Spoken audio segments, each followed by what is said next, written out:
Hey everybody, welcome to a bonus episode of Committed Critics, a pop culture podcast where we're not just committed to our opinions, but also each other.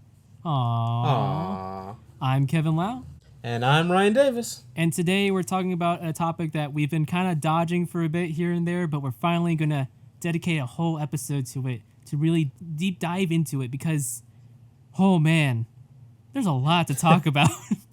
Yes, there is. Doomsday Clock by Jeff Johns, illustrated by Gary Frank, published by DC Comics, the crossover of Watchmen and the DC Universe. We are going to get into spoilers, but start off with spoiler free real quick. Ryan, what's your quick opinion on Doomsday Clock?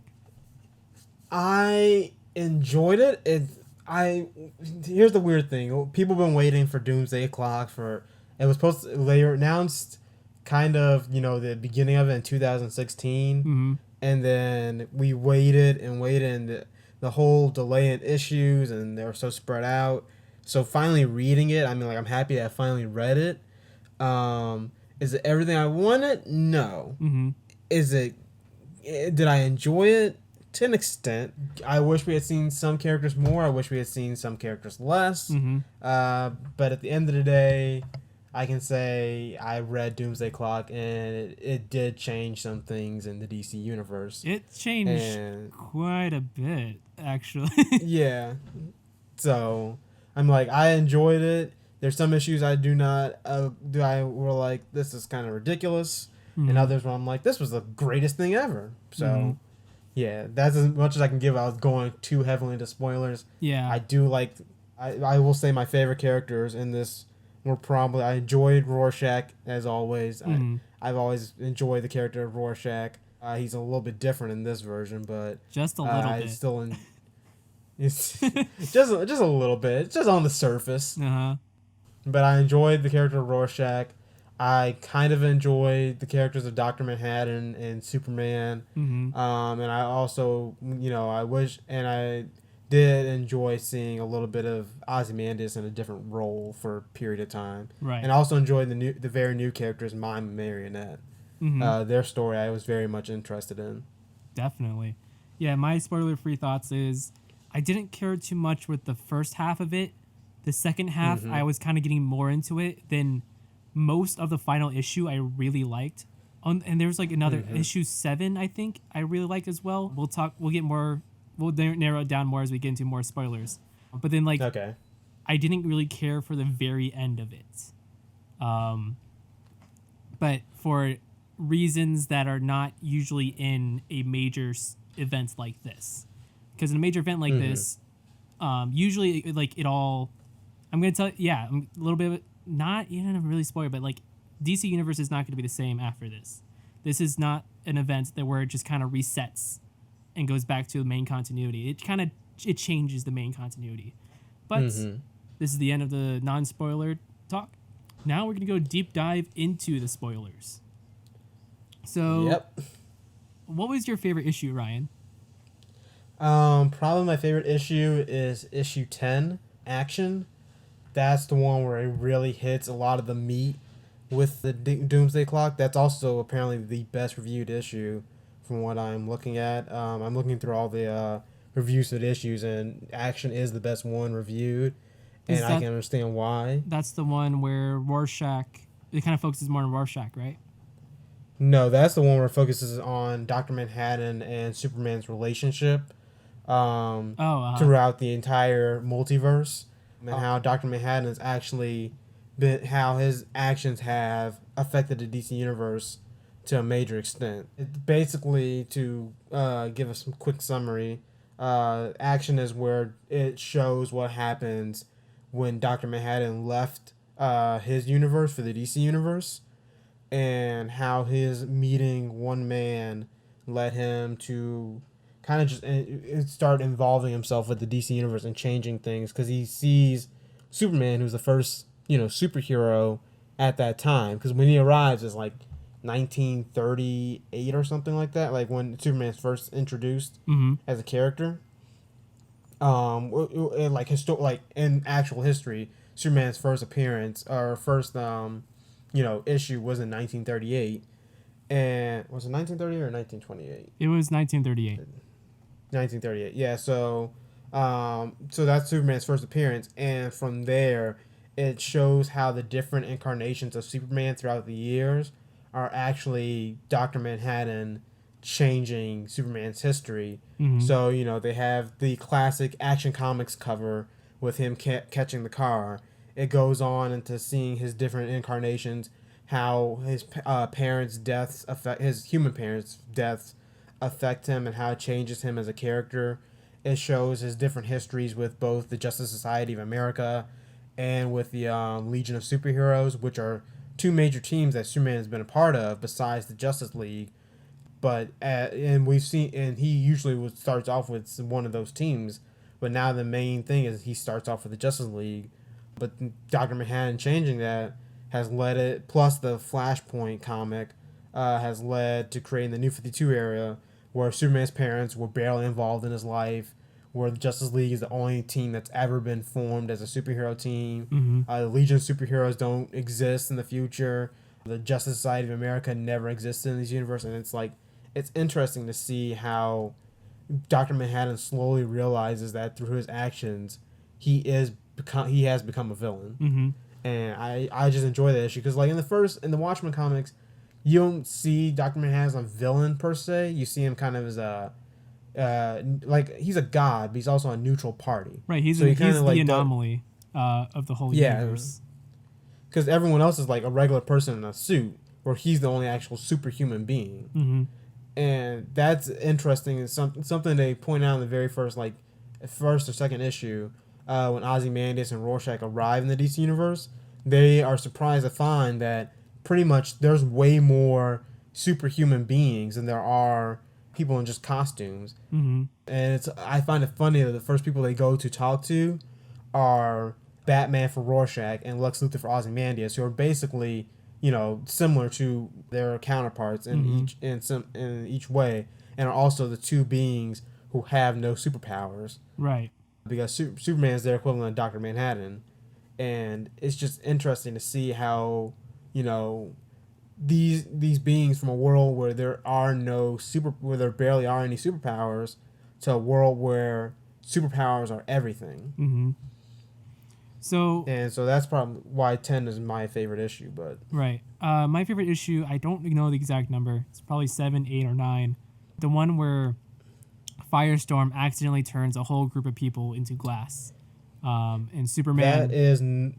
That's number 8. That's number 8. Yeah, so that's the one. That's issue 8. That's the first one that really focuses on Superman, and kind of like his role in this.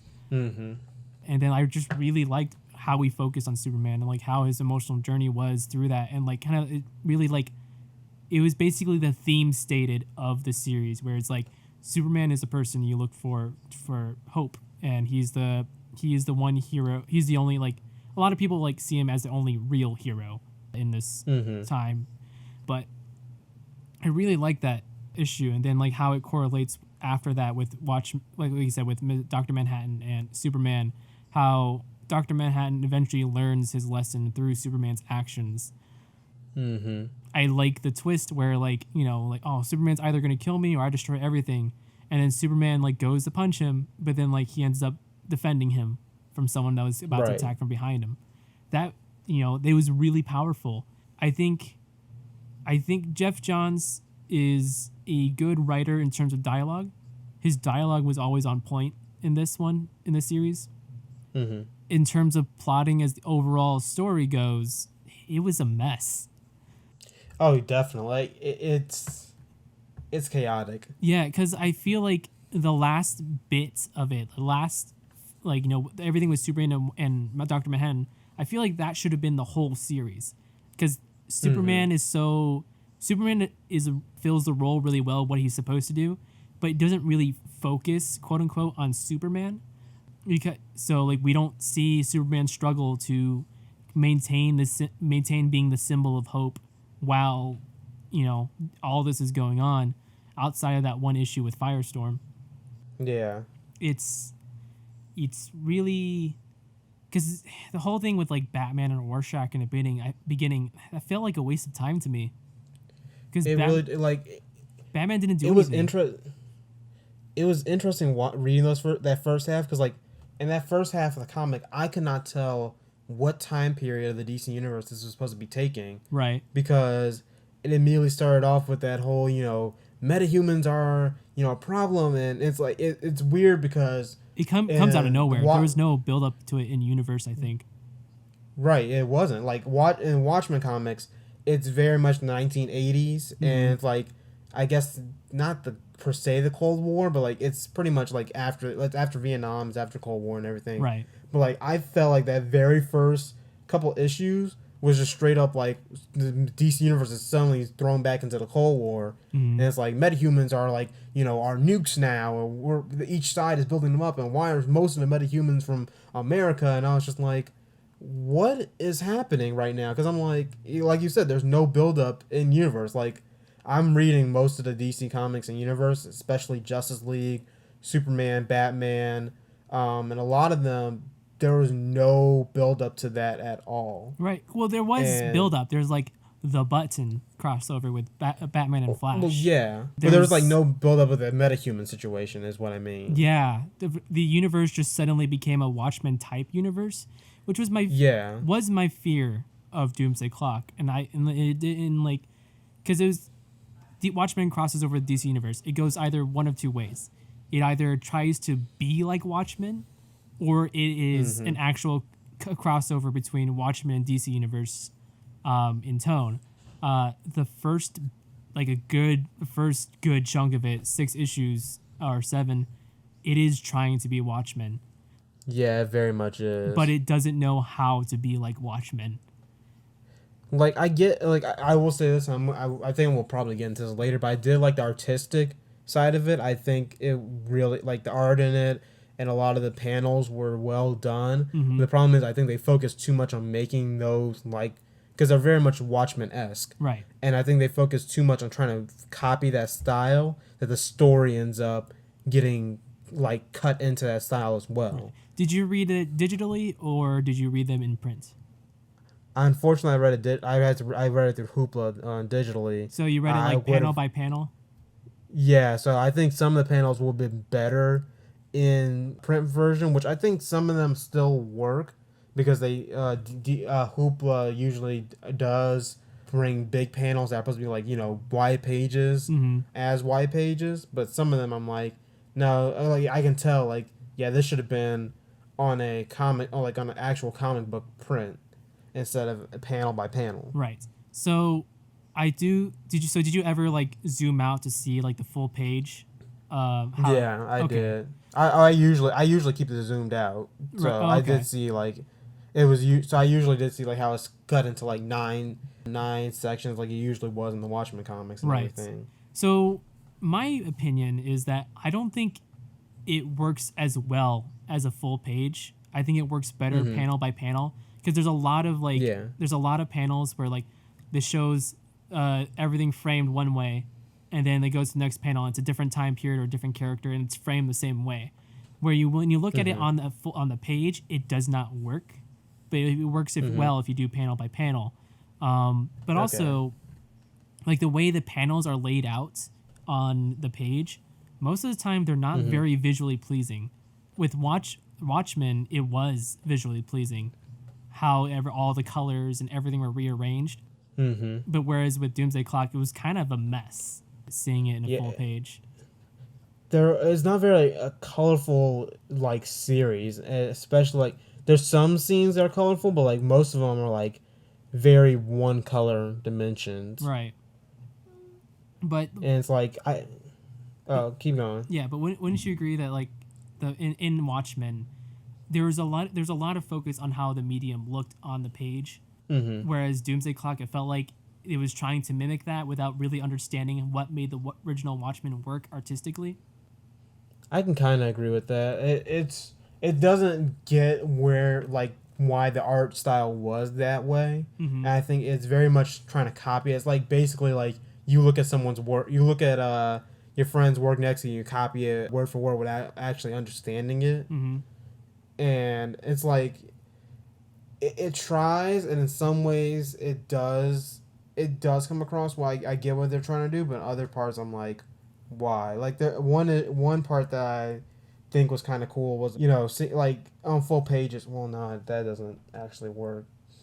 But it's a weird concept. It tries too hard, but also doesn't reach its full potential sometimes. Right, because Jeff Johns, I'm not sure if you've read a lot of his other stuff. Like, he's a good writer, like I said, for dialogue, and sometimes his plotting is really good too. But he has never shown that same skill as Alan Moore does when it comes to like how the panels and the story looks on the page. Because with Alan Moore, with the original Watchmen, like he paid so much attention to like how the panels were laid out. To like even like there's the one issue that's a big chiasmus where the where the first half and the last half mirror each other, and like in the middle like it's one big splash page. Yeah.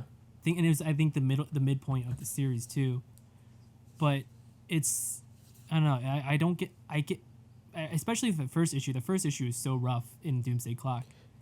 Oh, definitely. That's why I was very confused then. Yeah, it's like it's trying so hard to be a Watchmen when it shouldn't be. But as it goes on, it kind of finds its footing, because when the whole thing with Dr. Manhattan is great. When Dr. Manhattan and Superman come in, like, it's really interesting. I'm looking at the panel right now when Dr. Manhattan first appears, because it's Ozymandias summons him or whatever through his cat Bubastis II, and like looking at that one panel, it looks like it just changes the entire dynamic, because like it's weird because like all the other characters are drawn in like the class like in the DC style, but Dr. Manhattan stands apart because he's kind of drawn in that classic way he was drawn in Watchmen. Yeah. In the Watchmen comic. That was really cool. And I was like, that's interesting to see. The actual illustrations of the comic by Gary Frank, really cool. Really well done. Yeah. Except for Lois Lane. I feel like she kept changing how she looked. I never, at some points I was like, is that Lois? I was like, oh yeah, it is Lois. Okay. Weird, but okay. Yeah, it was like some characters it was very confusing on. Like Saturn Girl, it took me so long to figure out. I was like, who are you supposed to be again? Right. Because I'm like, as many blonde chicks are in DC, I was just like... she was like the most plain blonde one. Right. Oh, man. But you said that you really liked marionettes and mime in their story. Yeah. Which it was really interesting. And I really liked where it was going, but then it kind of just stopped. Yeah, that's one of my critiques about this, is that you kind of talked about that, like how that first half, it's the very first 6 issues, because they're split up into two volumes, and the first 6 issues, I'm like, as I remember reading them, because it's even kind of teased that in the way the issues they have on the covers. It's like it's very much Batman and Rorschach, Ozymandias, and it's very much Batman, Rorschach, Ozymandias, Mime and Marionette story, and and you see them on the very first issue. The only difference being you see Superman behind them, but then the second volume, it has Batman and Saturn Girl and all these other different characters. But I'm like, they don't play that much of a role, because the second half of the series, it just focuses mostly on Superman and Dr. Manhattan, and kind of drops all the other characters, and everyone else is a side story. Like, I'm looking at the thing where it says like, oh, here are the main characters, and I'm like, yeah, but half these characters don't show up. Like, they're saying Alfred Pennyworth is a main character, and I'm like, where was Alfred in this entire story? Where was Lex Luthor in this story? He went back to get Rorschach and inspired him, I guess, towards the end. I know, but it's like, I wouldn't count that as a main character. Like, he's barely in it. They're saying Wonder Woman's in this. I'm like, I barely remember seeing Wonder Woman in this at all. Yeah, she was in she made it a speech for the American Embassy, and then the bad guys came in, and then she disappeared. Yeah, it's like half the characters show up for like, maybe one issue or two and then disappear. It was trying to do a lot at once, but I think it just didn't have the right focus. Like, we really needed a central protagonist and antagonist, which should have been Superman and Dr. Manhattan from the start. Like, right.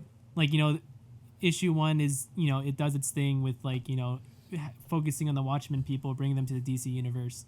But then like after that, it's like basically use that as the prologue, and then focus on Superman's journey, trying to figure out what's going on, noticing like things are weird, and then like maybe cut back to and forth between Superman and Dr. Manhattan, even by issues as well. Like issue 1 is the prologue, or you can even turn that into like an issue 0. Issue 1 is Superman, issue 2 Dr. Manhattan, and then back and forth until like they kind of collide more at the end. Because like I get why they were trying to do it, like, because in my mind it was like they were trying to keep it as like you have the two godlike characters just as figures, like you hear about them but you never see them, and I get what they were trying to do with that, but at the same time, like you said, it doesn't work because it doesn't have the definite main hero and villain. Like we clearly know Dr. Manhattan's a villain going into this just from like reading all the other stuff that's happened in the DC universe beforehand. And that's why I was very confused, because like it felt like in the beginning, it felt like in that first 6 issues, it felt like they ignored all that. Because like even their looks are different. Like Batman's costume is different from how he looks in the rest of the DC comics. Lex Luthor is more of a anti-hero in this story than he is a straight villain, which is what he's become in the recent comics. Like he's leading the Legion of Doom and everything. And it's like those very first 6 issues, it just did not feel like the rest of the DC universe mattered until Dr. Manhattan shows up, and then you realize, okay, he's actually involved in this. All the other stuff did happen. We just didn't talk about it for some reason in the first 6 issues, and that's why I think it fails at, because it's like, what is happening? Yeah, because it sets up one thing, but then it goes an entirely different direction. Yeah, I think they realized, like, oh, this Batman Rorschach thing isn't working. We gotta change direction fast. Yeah, because they focused way too much on the Watchmen characters in the beginning, and it didn't feel like a Watchmen DC crossover. It felt like Watchmen with DC cameos. Like that's what it felt like. It was like the only person who was like a main person was Batman. And that was it. Like the rest of everyone else was just a cameo. It was like, oh yeah, you know that DC character? Well, guess what? He's interacting with this Watchmen character. And it's like the comedian just. It's also funny how little of a role Flash played into this miniseries when he was so huge part of the big build-up. Right, because they talked a little bit about, like, you know, Dr. Manhattan getting rid of Wally and how he threw him like back into like the Speed Force so that he can interfere with him, but they don't really deal with Flash at all in this. And I'm like, well, that's interesting considering, you know, the Flashpoint, which Dr. Manhattan used to affect the DC universe even further, was caused by Flash, and you don't talk about him at all, like, right? Because like you said, Wally knows that there's something wrong, and someone's manipulating time when he came back in Rebirth, and at the end of Rebirth, that's when it was revealed. Yeah, like Dr. Manhattan is here in the DC universe. Yeah, and it's interesting because they've even been teasing this before Rebirth, because like the first time you get you witness Dr. Manhattan in action, which no one knew at the time, is at the very end of the New 52's kind of run. They had the Darkseid War, and at the very end of it, Owlman, which is Batman from a different universe, and Grid, who is also Cyborg, an evil version of Cyborg, they take the Mobius chair, which is like, you know, this all-powerful, like all-knowing chair, and they disappear with it, and they're both like, you know, haha, we won, we got away, and then all of a sudden, they notice this blue light, and then they're both vaporized, and it's just kind of left like, well, what the hell was that? And that's the first evidence you have, because they both go to the moon, which is where Dr. Manhattan has been staying at, and that's the first evidence you have of Dr. Manhattan, but no one knew it at the time until Rebirth. And that's why I'm like, okay, this whole event has been set up. You had the Button comic, and like the Titans comic. I'm not sure if you read it at all. I haven't. That's where Wally West has joined ever since he came back. And so for their very first like 2 or 3 volumes, the whole thing is them trying to figure out what happened to Wally and how he disappeared. So they're trying to figure out why all the DC Universe's history has changed, because Wally remembers things that they don't. And at one point they get a clue, like, you know, I only got one clue from the guy after reading his mind. It was just one word, Manhattan. and it's it's all this build up, and it just kind of felt wasted. Right. Because, the first half is just bloated and doesn't really do anything because Batman doesn't really play that big of a role. Even, honestly, I felt like his presence was kind of annoying because how little he did. Because, like, Rorschach goes up to him and he puts Rorschach in Arkham Asylum, and then he kind of just, and then he does his normal Batman stuff, and then he gets caught, and, it just shows more. And he gets caught in the stupidest way, too. Yeah, it's like, so Batman is so... I'm like, I felt like he wasn't really Batman because he's all like... He's a burden in this. Yeah, because he's supposed to be like the guy who's prepped, the guy who knows more than what that's going on than anyone else, and he gets caught, and he gets it's interesting, quote unquote outsmarted by his own self, I guess. I don't know. And it's interesting because Lex Luthor is the one figuring everything out, and I'm like, Batman is smarter than Lex Luthor. He outsmarts Lex Luthor half the time. Like Lex Luthor himself has admitted, yeah, Batman is smarter than me many times, and it's funny because Batman just gets outsmarted. This entire comic is Batman just going like, "What's happening? What's happening? Where am I?" And it's interesting. Like I did enjoy seeing the new Rorschach's history. Who's Reggie Long, who's the son of Malcolm Long, who's the therapist for the original Rorschach. The new Rorschach is great. I really like him. It was interesting seeing his story, like, he thinks Rorschach and his father were friends, and it turns out, no, that was his father's, he drove his father insane. Oh. And it's interesting to see some of that, but, it's like, some of it just doesn't build up to anywhere. Like, it doesn't go anywhere. Like, nope. At the end, does Rorschach really even do anything to save the universe, except other than take Ozymandias down? Like, Ozymandias just Rorschach doesn't really do much except deal with Ozymandias, I guess, at the end. Yeah, kind of. And also, I'm kind of just jumping all over the place here. I'm sorry. Yeah, we are both jumping all over the place. One thing I also didn't like with this is kind of how they try to explain how many of the superheroes' origins are just they're government experiments that were actually planned. Yeah, that came out of nowhere. From my perspective, at least. Because I'm going through the list, and it's heroes like Clayface, Man-Bat, Metamorpho, Firestorm. They're all been planned government-wise.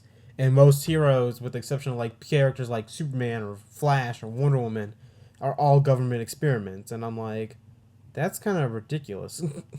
Yeah, that's because that's the Superman theory that they're talking about, right? Yeah, and so is that anywhere in the main continuity? I haven't seen that anywhere. It's not. It's literally not. And even now I'm reading the Terrifics, which is Mr. Terrific, but on his team is Metamorpho, and they don't bring up that at all. And it's he's working with Stag Industries again, and it's just they don't bring up him being an experiment at all. And I try looking into it more. He doesn't show up. Firestorm, apparently this is one of his first appearances in the DC universe since the New 52 started. I mean, since the Rebirth started. And it's what? I'm half these things it just doesn't add up. Right. And it's why are they here? Clayface joined Batman's team in the comics now, but they don't bring up the fact that he's a government experiment. Nothing is brought up as with the Superman theory, and it's just dropped in there, I guess, to kind of make it more Watchmen-like. Yeah, but and I guess the way they can explain it, whereas it was just the Superman theory and all that, everything that's wrong with it is all Dr. Manhattan's doing. So because he's been messing with the timeline and stuff like that. So when he's gone, it goes back to the normal timeline that we know currently. I think that's the only way around it. So it does change the universe, but not at the same time. Yeah. But basically, it shows that every reboot that has happened is canon, and there are more to come in the future. There's more Crisis. I didn't like that little tease because I was haha, if these actually happen, I'll be surprised. Right. One of them is the Secret Crisis, which is supposed to be a combination of Secret Wars and the Crisis of things of DC Universe. And it's like, yeah, Superman's gonna face off against Thor himself and a Green Giant who's as strong as him. I'm like, Yeah, that won't this happen. was like, I looked at that. So like, is that a Marvel reference? Is there another crossover coming? I was like, if that happens, I'll be shocked.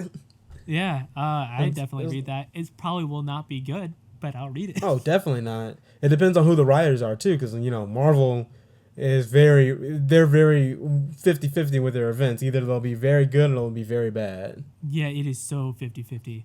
Oh man, It's you like, know what this means? I got to get my writing job with either Marvel or DC before then. The clock is ticking. yeah. Please save this hodgepodge of mess. Right. So one thing I thought was really interesting with the early issues of Doomsday Clock, which started in 2017, but then like as delays went on, like the last issue didn't come out until, was it 2020 when the last issue came out? The last issue came out 2019, December 18, 2019, so almost 2020, yeah. Yeah, so 2 years for 12 issues. That was supposed to be monthly. And they've just kind of like staggered when they come out, which supports my theory of they were going one way, then they realized it wasn't working, so they decided to go another way. But so the whole thing with Doomsday Clock with Adrian Ozymandias was that he was wrong in Watchmen, which was so because in the original Watchmen he killed a lot of the population and created a fake common enemy to unify people together. Right. So basically, Doomsday Clock was like, I was wrong. And back in 2017, when that came out, I was reading it. I was like, I don't know about that. Like, that doesn't feel right.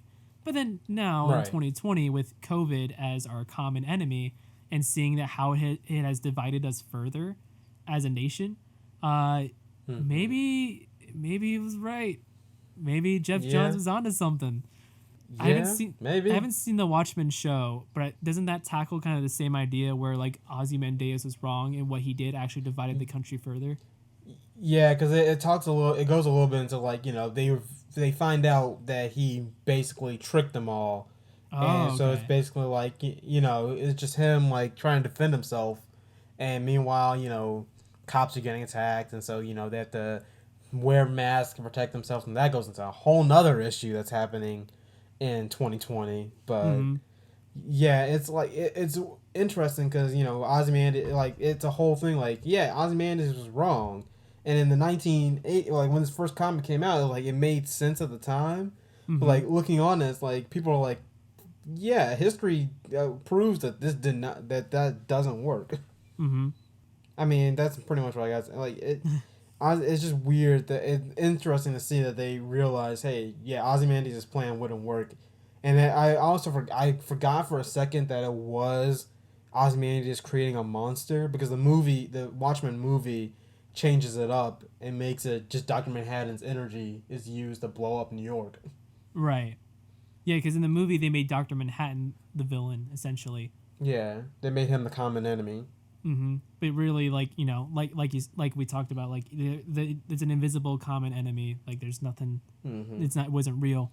So it's just really weird to see Doomsday Clock tackle that.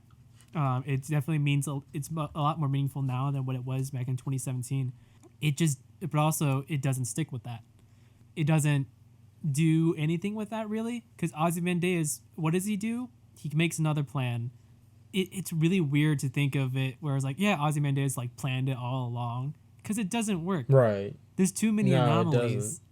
That's one thing I didn't like about the final issue where Ozymandias is like, oh, I planned this all along, like a super villain. I'm like, no, like this isn't Batman versus Superman. Like, right. Even it is a Batman versus Superman plan where like I'm gonna pit these two people against each other, but instead of like Lex Luthor trying to control Superman, it is Ozymandias trying to get Dr. Manhattan to learn his lesson. But right, it's like you did not plan this when you came here. Right, no, and I feel like it would have been better if Ozymandias didn't plan it, where like maybe he had a plan and it backfired, but it still worked out. But but I do like how Rorschach at the end is like, yeah, you're gonna go to jail, like straight up. Yeah, because he straight up was a villain, and he just hasn't done anything right. And like I like how they try to play it off like, oh, he has cancer, and I'm like, he what? But he doesn't, because they was revealed. Yeah, he doesn't. Yeah, He but just oh lied. man, it's just like we said, it's a mess. Like It's a very much a mess. I don't think there was a clear vision of how it was supposed to end. Otherwise, I think the first half would have been different. I think they planned the setup more than they planned the actual the actual thing. Mm-hmm. Like they planned they planned the setup. They planned Manhattan existing and having changed the DC universe. They planned him having gotten rid of every Flash that wasn't Barry Allen. They planned Superman's history being changed, but like that's about it. Like, Mm-hmm. and it's funny because like even then it wasn't. It's funny because like the Superman like in this story is very much different from the Superman we see in the comics. Right, like I don't think he doesn't have a son. Jonathan, you don't see Jonathan Kent at all. Like Mm-hmm. I think they make a mention of him, and that's about it. I don't see a mention of it because I think I was looking for it. Like, oh, how is this going to affect the father son relationship? And like I see no mention of John. Well, also John is like aged up now, which is ridiculous. But yeah, we won't get into that. They'll probably explain that away with something that happened in this or something else. So maybe what it's trying to do as a series is kind of be entry level to the DC universe as well, where like you've read Watchmen, this is the Watchmen continuation, and then you kind of get like the surface level of DC universe without getting too complex, even though it is still very complex. It's also interesting because I remember how I said it doesn't. I don't know where in the DC timeline it is. It's interesting because in the current DC timeline, they're doing their own kind of multiversal, like end game type thing with this new villain called Perpetua, who's basically like the mother of the entire universe or the multiverse or whatever. And she's like she's the mother of the three beings that have basically affected. I don't know if you know the Monitor and Anti-Monitor, which are the big characters for the Crisis on Infinite Earths deal. Mm-hmm. And this new character who's the World Forger, who's the being who creates the different worlds of the multiverse. And so like those are her three children, and it's a whole mess. Lex Luthor's a half Martian now or something, and like the Legion of Doom exists, and they've gone to their classic looks and everything, but it's weird because that's a whole multiverse event, and right now they're exploring like the three major DC universe ending things, which was Crisis on Infinite Earths, Infinite Crisis, and Final Crisis, which were three big events that changed the DC universe forever. Mm-hmm. And they're also like basically a trilogy because those significantly connect to each other. But like it's weird because like Perpetua has been explained as the mother of the universe, yet they still acknowledge the series acknowledges that Dr. Manhattan existed only by giving Wally West Dr. Manhattan's powers for a brief time, which don't even get me started on that. But yeah, it's just I don't know what they're doing with the DC multiverse now, because like it doesn't make sense with the timeline anymore. Like Doomsday Clock because it came out so late and was spread out so much, I think they missed the window where it was supposed to happen. I think it was supposed to happen all before this whole Legion of Doom and Perpetua stuff. So now from when it was originally announced, I think it says it takes place in the timeline when the last issue comes out. So whenever the last issue comes out, whatever the DC universe is currently doing right now, that's what happens. Well, that's a problem then, because half of DC universe is currently gone to hell. Like Bane is taking over Gotham, right? And Batman's father from the Flashpoint universe now exists in the main DC universe. Jor-El exists in the main DC universe. I think we just have to dig through Reddit and see where it fits in. I think it's funny because Rebirth started off with such a cohesive timeline, and all the stories are very much connecting, and they're trying to reconnect the stories again with this Legion of Doom stuff. But the problem is several character stories do not carry over well into the other stories. Like the whole Bane taking over Gotham. Robin goes to rescue go help the Bat family, but at the same time in the Teen Titans comic, he hates Batman right now. He's cut off all ties with Batman, and yet he walked back into the Batman universe to go rescue Alfred, and Alfred's now dead. Spoiler. Oh yeah, I saw that somewhere. Yeah, Alfred's dead now, but watch in Doomsday Clock he's alive, and but Superman's son is now 17, 18 for some reason, and everyone's gone like all over the place. Wally killed several people, and Yikes. that's a whole story. It's an actual mess right now, and I'm like, DC was doing so good, and I had so much faith, and I think too many writers diverged on their own points, and when they realized they had to come back together, they were just like, well. Well, I think there's just a lot of internal problems with DC because now they just recently like laid off a bunch of writers, and creatives. It was just kind of like hard to manage all of that. I think there was so much going on at once. Yeah, and that's why I think they shouldn't have added so many different stories. Like, some of these solo stories did not need to exist. Like, I think the stories that were happening before, good for them. Like Superman, Batman, Wonder Woman, like the usual, they were good. But like stories like Harley Quinn, I don't think we need a Harley Quinn solo comic. I don't think we need it. Like, Green Arrow solo comic is nice, but like, it doesn't connect as well to the rest of the overall story. Nightwing is also good, but doesn't connect. And the problem is that some of these stories are supposed to connect, and it's like the Nightwing story had to take a complete left hook because Nightwing got shot in the head. And like they basically need to like go back into like group things a little bit more, and then kind of like diverge from that. To basically start from square one, and then just kind of diverge from that, and you're like, okay, like basically have micromanagers as well, which I think that's how it works in the comic book industry. I don't know for certain, but it's just you want people to write the stories they want to tell, but you also have to like limit where their sandbox ends. Yeah, it's weird because like Teen Titans is such a convoluted history now. Oh, it definitely. Because now there's like they're trying to talk about like here's what the original Titans team was, and they're working together again, but now they're not because reasons. And now there's also just a business problem where like a series fails and they never wrap it up ever, and then starts back up again, and it's completely different.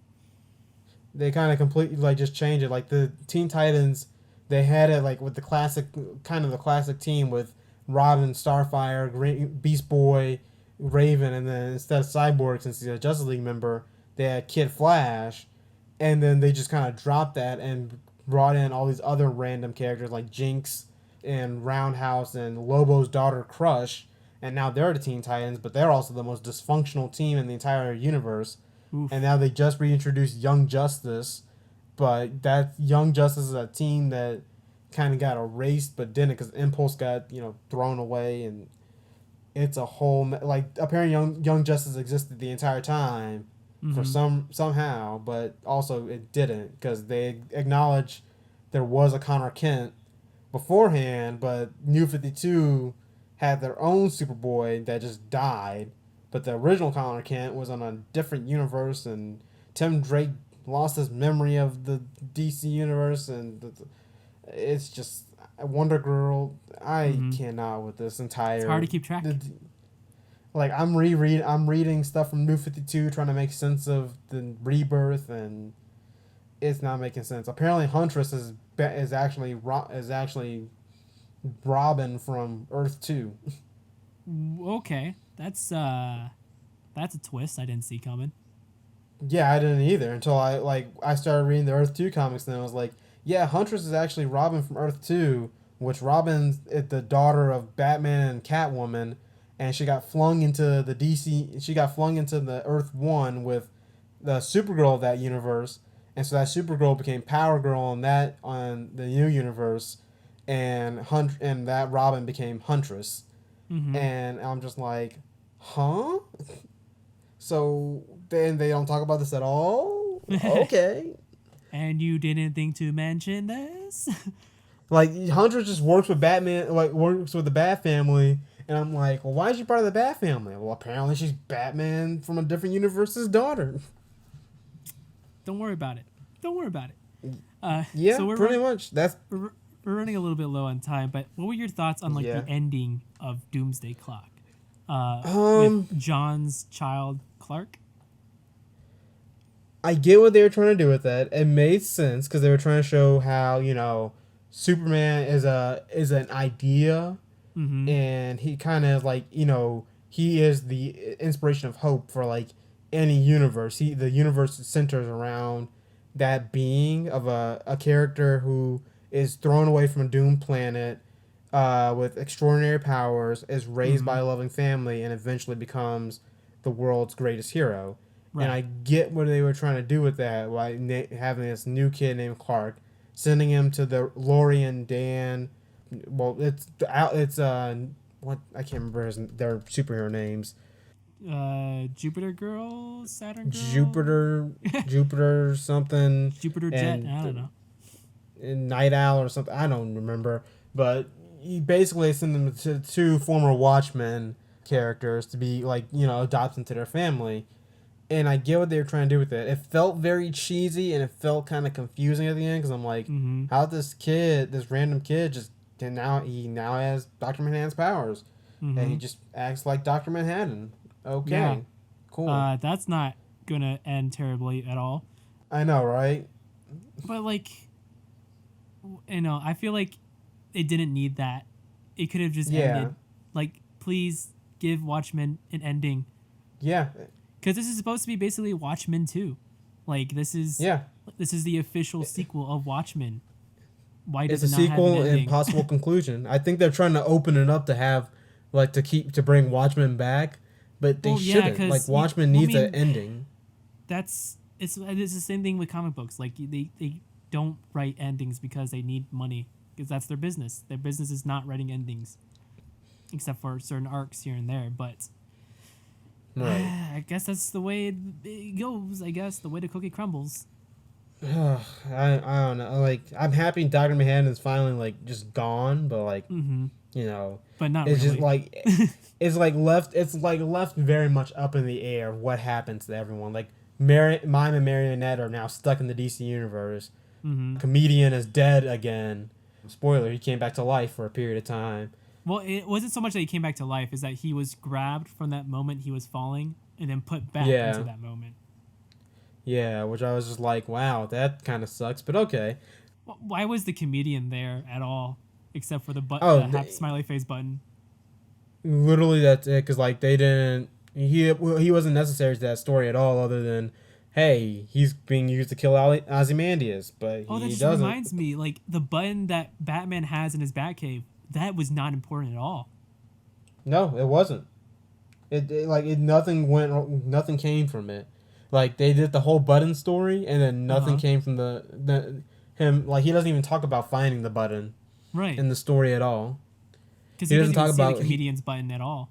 Well, no, he sees the Yeah. comedian, but he doesn't really do anything. I think he's unconscious. He doesn't really, inter- Yeah, he doesn't like the only person he interacts from the DC universe is Rorschach and Mime and Marionette, and a small time with Ozymandias, but like he doesn't really investigate any of this. Like Mhm. he kind of just reads Rorschach's journal, says Rorschach was crazy, you're the new Rorschach, you're crazy too, throws him Arkham, and then just goes about his merry way getting his ass kicked by everyone.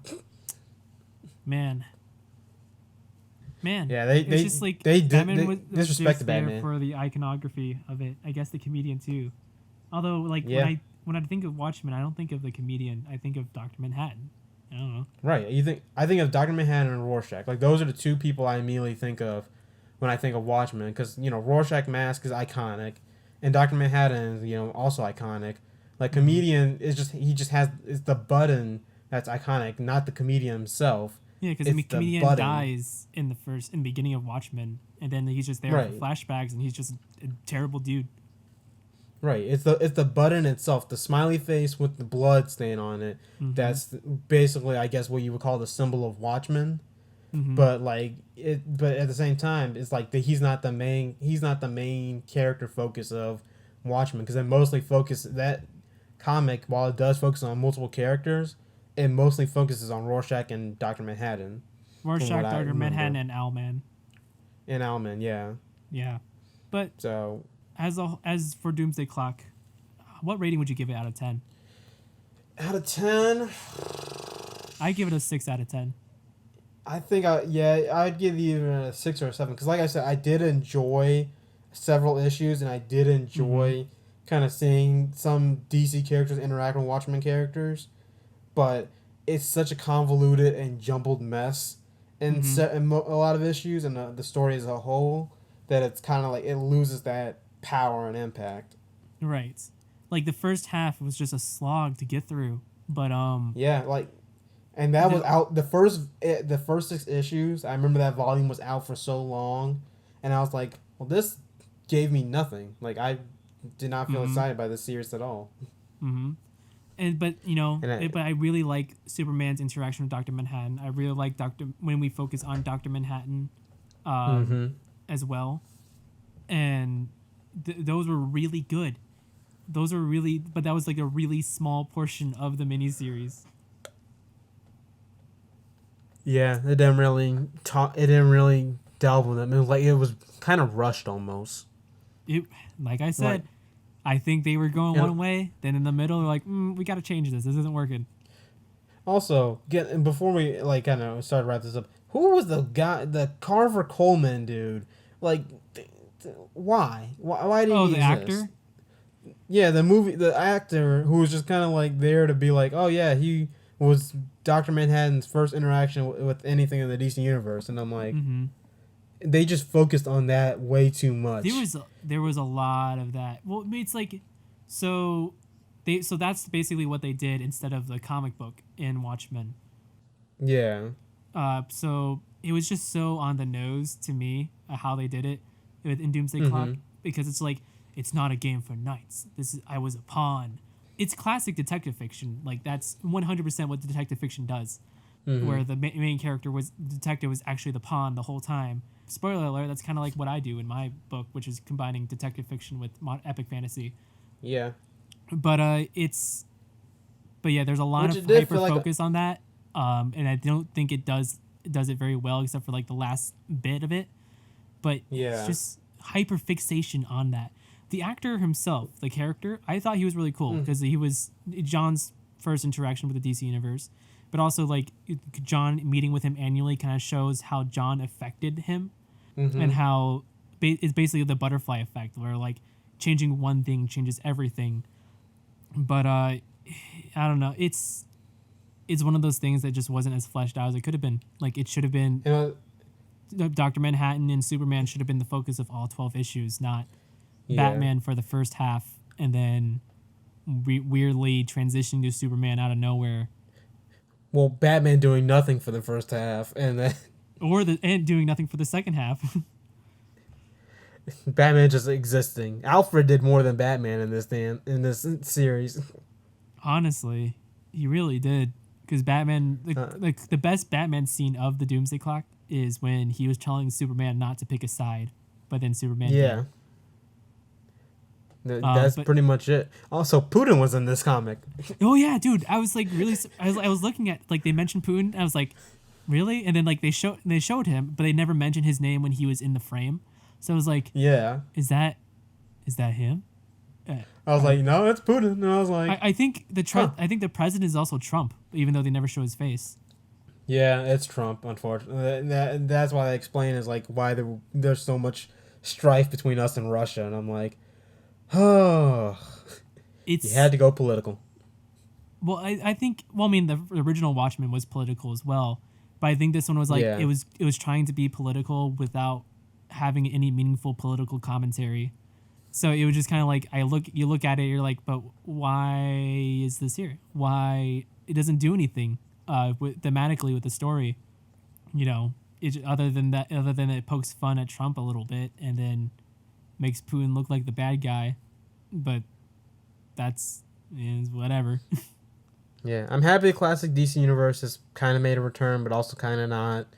I was happy to see, Legion of Superheroes and the JSA and some characters return, but they also kind of erased that in the main DC universe too with this whole Perpetua thing. So yeah, it's yeah, I think it's basically like, hey, we can pull anything we want from the past and it'll be fine. Don't worry about just smile and nod. it. Enjoy the story. Look at the pictures. They're pretty. But yeah, so I guess that's an average 6.5 out of 10 for Doomsday Clock.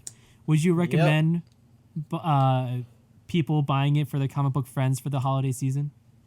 Ugh, would I recommend buying it? I mean, it's a major event, but if you don't know anything about the DC universe, this is not this. If you don't know anything about either Watchmen or the DC universe in general, this comic is going to be extra confusing, and you will not enjoy it at all. Because I also do it's not a nice think distraction. Yeah, I don't think it's the comic that would convince someone to switch to DC either. Yeah, like it's too. It's just too convoluted for any person to actually want to enjoy if they were reading it and they didn't know anything about it beforehand. Mm-hmm. If you are say a literature major and enjoy Watchmen, you're not going to get the same enjoyment from this book either. It's not as in depth, and it has weird. It tries to bring in commentary without having anything meaningful to say. Yeah, it's just there. It's fun. If you it has its if moments. you enjoy pretty colors, it's nice. It has its moments. That's all I gotta say. I think, it had a really good idea of what to do with a Superman story, just didn't fully do it. But Yep. you can follow us on Twitter at Committed Crits. That is COMMITTED CRITS. You can listen to us on Spotify, Podbean, and YouTube on the YouTube channel KFM Studios. That is all for today's bonus episode of Committed Critics.